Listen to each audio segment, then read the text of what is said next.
Oh, actually, there's nothing there. Good morning. I'm going to show you how to get a sweat-proof and hopefully transfer-proof makeup look.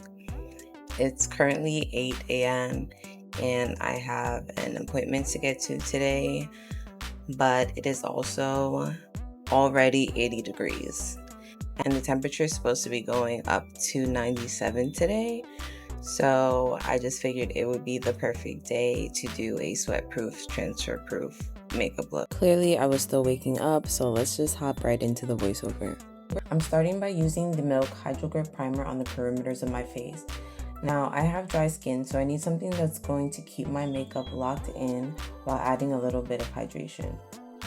This primer is perfect for that. It's tacky, which means it's going to grip my foundation really well and help it last longer without drying me out.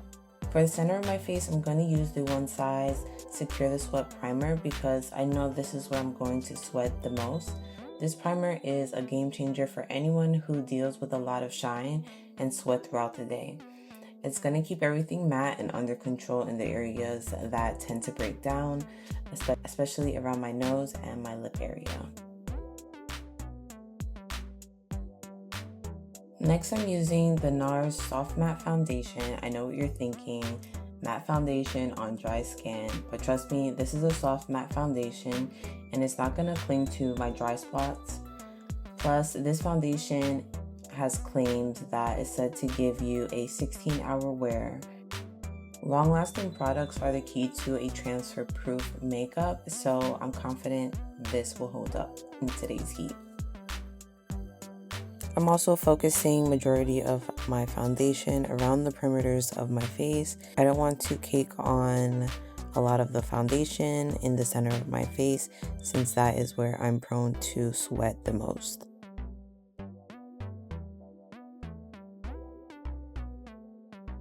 For concealer, I'm using the Fenty Beauty Hydrating Concealer in the shade 445N. Hydration is still key because I don't want my skin to produce oil from dehydration, so I still want to make sure I'm adding in some type of hydrating products. I really don't want my face to be stiff at the end because of the matte products that I'm using today, so this concealer is also going to give me the coverage that I need without drying me out. I'm blending everything out with the Beauty Blender, making sure to create an even base. This step is crucial because I want to prevent any cakiness. The Beauty Blender also helps to press the product into my skin for a smoother, more natural finish. To bring some warmth back into my face, I'm going in with the LYS Cream Bronzer in the shade Strength. This bronzer gives me that sun-kissed look without looking too muddy. Of all of the cream bronzers in my collection, this one is by far the easiest to blend out.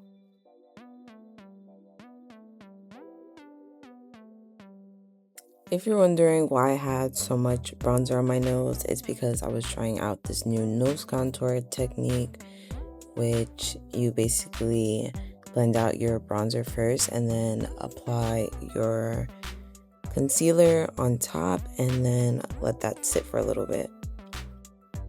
So while I let the concealer sit, I'm going to go ahead and start my brows.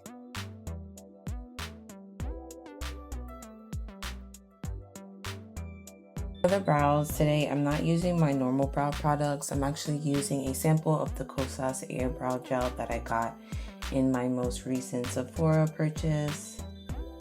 And I'm pairing that with my Anastasia Beverly Hills Brow Pen, which is my everyday go-to. The Kosas Gel is helping to keep my brows in place without making it feel crunchy. It does have a softer touch than the Benefit Clear Brow Gel that I usually use. So the Kosas one, it's fine for today because we just have a little appointment to get to. So it's just getting the job done. And with the brow pen, I'm just using small hair-like strokes to fill in my brows because they are very sparse. So I feel like this pen gives me a more precise placement and it doesn't leave my brows looking like a block or muddy. Now I'm just finishing blending out the nose contour and we can go ahead and start to set the face.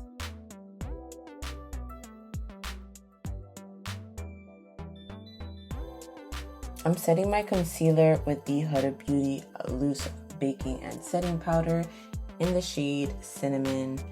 You guys know how much I love this setting powder.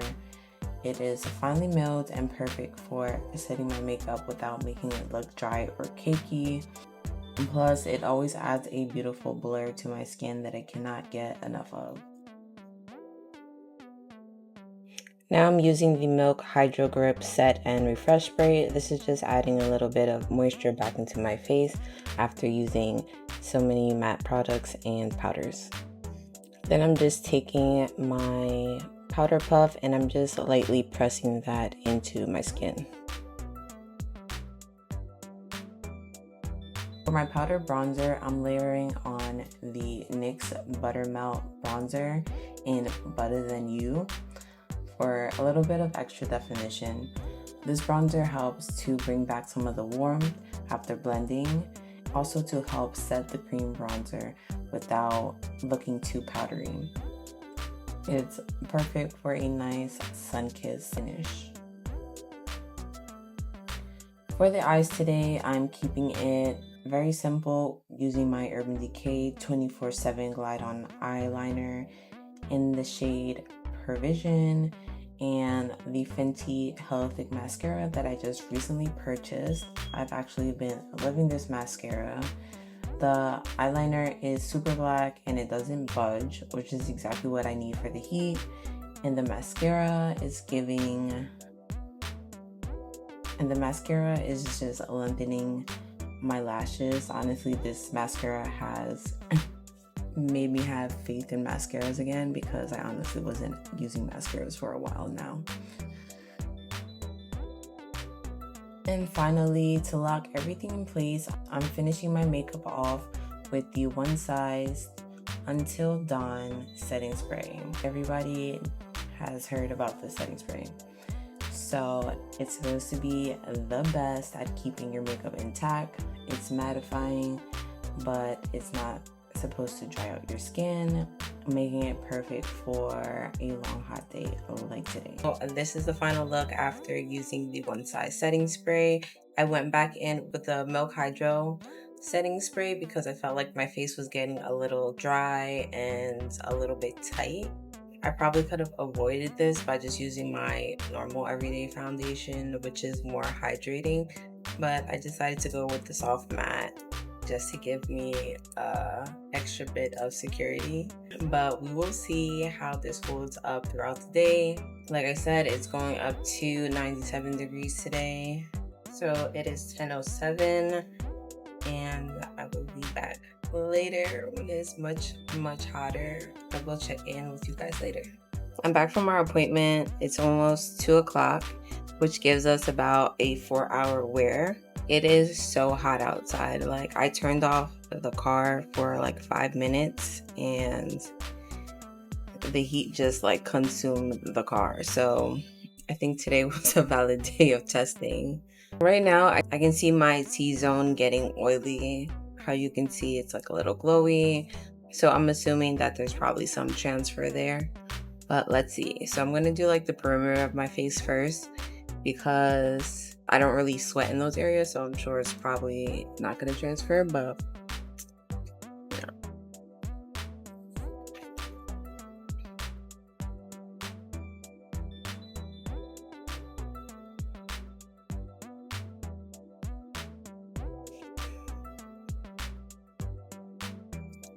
So at the top, there's like a tiny bit of transfer, and I think that's from the bronzer. Okay, so now we're gonna do my T-zone. I'm gonna flip this in the opposite. Actually, let me just fold it, actually. I already know.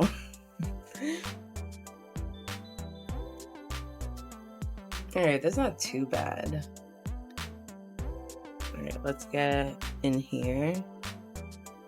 Oh, actually, there's nothing there.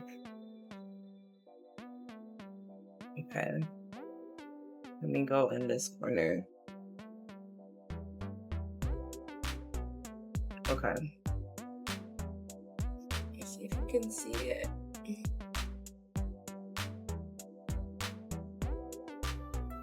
I guess the fact that you can't see it is a good sign, but I'm just gonna have to take my word for this. But there's barely anything on this paper. When I go right into like the crease of my nose there, it did pick up the makeup there, which for me, that's normal. But if I didn't do all these extra steps, all of here would have definitely transferred, especially my mouth area. Let me try here. So there is a little bit here, and then my lipstick.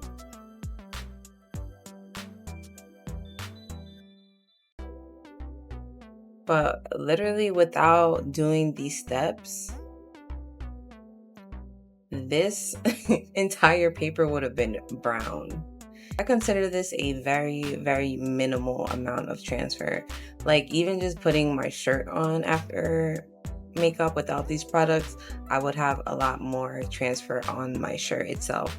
So I think these two products for the summertime should definitely be one of your purchases. So I'm very impressed, to say the least. So that's all for today's makeup look. Don't forget to check the description box below for any extra details. And thank you guys for watching. I'll see you in the next one.